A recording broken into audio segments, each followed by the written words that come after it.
unfortunately, new members of that club. And I say unfortunately, it's a sad thing. Should have never happened. Should have never happened. In their honor, we've rapidly turned the worst and most dangerous border in the history of our country into the strongest border in American history. We have no people come in during the last 11 months. We have zero. Nobody even tries to come up. You know, you used to read about the thousands of people that would pour in and they'd just come up in caravans. I think it was my name I came up with. It looked like a caravan. 25, 30,000 people pouring up. They walk through Mexico. They come from all different locations, come from all over the world, actually. But they came in through our southern border, and they'd come up and just let them walk in. They'd walk in. Nobody had any idea who they were. They were murderers. 11,888 murderers. They were allowed to come into our country. We've gotten a lot of them out. Many of them murdered more than one person. What a shame. What a disgusting shame. That people can even think that this is okay is pretty incredible. But for the past 12 months, we've had, that's been our number. And these numbers are done by people that, the numbers when I say zero, I actually mean zero. It's hard to believe, actually. But they're done by people that they tend to be somewhat on the left. So they're not going to give us a fair shake. And they say that, you know, people don't come anymore because they know they're not going to get through. So when they know they're not going to get through, they just don't come. And just on that, we save a lot of lives because that journey up from Honduras and El Salvador and lots of other countries, or from the Congo, where they drop them there and they walk up and they come through our country. They emptied the prisons of the Congo into the area of the southern border and then told them to just walk in because stupid Americans are going to accept you beautifully. And these were hard, mean, vicious criminals they allowed into our country. How anybody can vote for these people is hard to believe, okay? It's hard to believe. But to a friend of mine, Marianne Mendoza. Marianne, where is Marianne? Where are you, Marianne? I got to know you right from the beginning, right? And I won't ask her that, but I would often ask, is it easier with time? Because time has gone by. Marianne, no, it's not. Sadly, it's not. You know, you always hear with time, but a lot of people say it's not easier. But you're a special woman. I've gotten to be a friend of yours. You're a special woman. What you have to go through is disgraceful. Tammy Nobles. Tammy, are you here? Tammy Nobles. Right. Does time help, Tammy? No. No. It used to be. You know, time heals all wounds, right? But it doesn't. That's a joke. Doesn't. When you love somebody that much, it doesn't help like it should. Jacqueline Medina, a great person. Where is Jacqueline? Jacqueline, where are you? Thank you, darling. Thank you. And so many others that I want to thank you for coming. And I don't think you've been treated properly. It's hard to believe, but the angel moms have not been treated properly. But this president treats you properly. I can't speak for others, but this one treats you properly. And we love you all, and all I can say is our hearts are out to you on Mother's Day, and you have a good Mother's Day. Go and have a good Mother's Day. In securing our border, we've also made tremendous strides in stopping the flow of illegal drugs into our country. The flood of deadly fentanyl across our border is down by 59%, and the drugs coming in by sea are down by 97%. 97%. And we're trying to figure out who the 3% are because they are the bravest people on earth. You see how we stop them by sea. You know, for years they'd go and catch the boat, bring them to court, they'd go in, they'd go out. By the time of the evening, they'd be back on another boat, bringing drugs in. So we gave them warning, and we don't do that anymore. We do it much more efficiently. But think of that, down by sea. A lot of them came in, about 50%.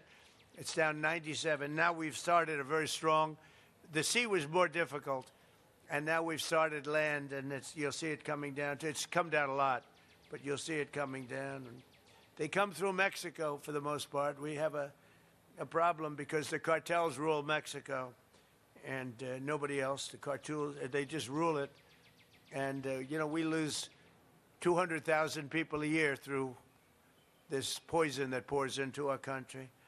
So we have the sea done, meaning the ocean, waterways, pretty much done, 97%, and we're going to have the land done very soon.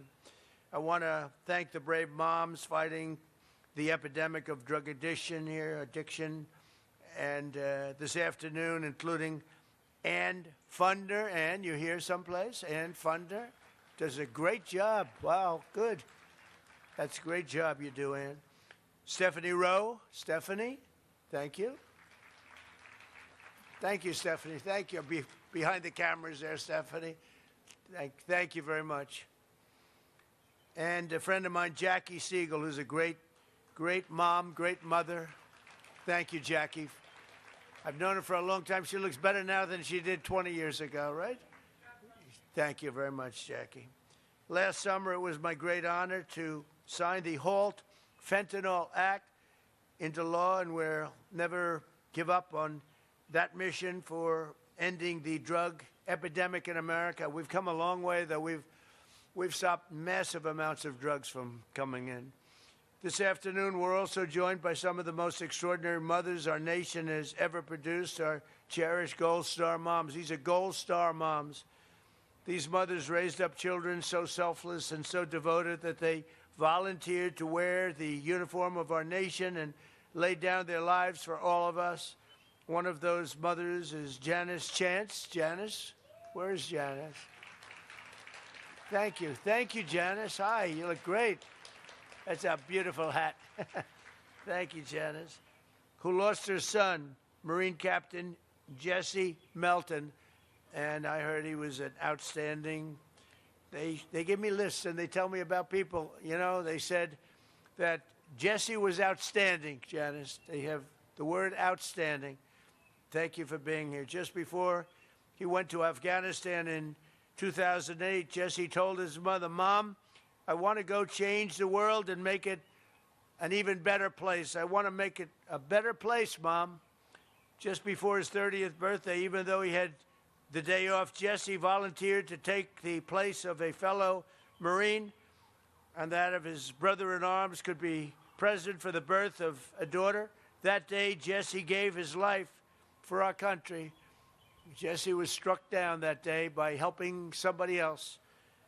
And Janice, I want to say America is a strong and free nation today because of people like your great son, and we want to thank you for being here. Thank you very much. I also want to express my love for the moms with us whose extraordinary heroes gave their lives in the terrorist attack at Abbey Gate in Afghanistan. I got to know you very well, very well. And these are phenomenal people. We went to a club I own in Bedminster, New Jersey, which is beautiful. They played music. They said, "Do you actually think he's coming out?" They said, "Yes." And I was going to do just to stop by and say hello. And we ended up listening to music for 4 hours on that beautiful night, looking at the sky, thinking about those wonderful people. Abbey Gate, very well known. Should have never happened. That should have never happened. That was incompetence by the Biden administration. So to Alice Lopez, you know that, right? Yeah, we know that. To Alicia Lopez and Paula Knaus, Self, Coral Persino, and to all of the Abbey Gate moms, we're thinking of you in this Mother's Day. And again, we had you to the White House. We had you to, I was over at a very beautiful cemetery, as beautiful as they can be, but, you know, it's a sad occasion. We went over and we paid our respects, but we lost great people that day. We shouldn't have lost any people that day. Gross incompetence. This Mother's Day, we're thinking of all of those incredible moms, and we're doing everything in our power to support them and millions of other mothers all across America. And we're blessed to have many wonderful mothers serving in this administration, including Secretary of Agriculture, Brooke Rollins, who's doing a phenomenal job. Thank you very much. And the first woman ever to serve as a White House Chief of Staff. She's become a legend, Susie Wiles. She's amazing. To help American families and mothers, we passed a great, big, beautiful bill, the largest tax cuts in American history. We expanded the child tax credit to $2,200 from a much lower number per child, and delivered the largest expansion of school choice in American history. We have school choice all over now. We had virtually none. Everybody loves school choice. With accounts, we have a very special thing, the Trump accounts, where we're helping families to set aside tax advantage savings for their children's future, and we are giving every American newborn child $1,000 automatically to invest and to grow over the course of their lives. And I want to thank the Dell family. It's a great family. He is amazing. She is amazing. They've done such a job on that. They put up a lot of money, too. Put up $6.25 billion. That's somebody.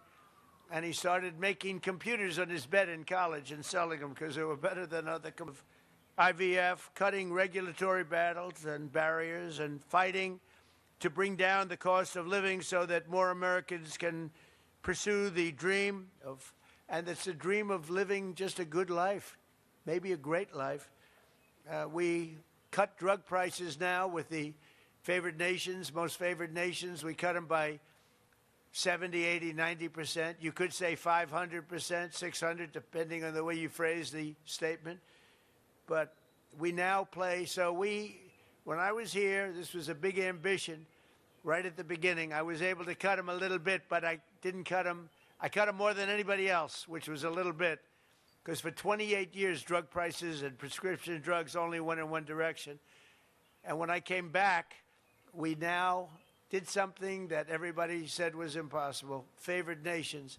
We had the highest drug prices in the world by far.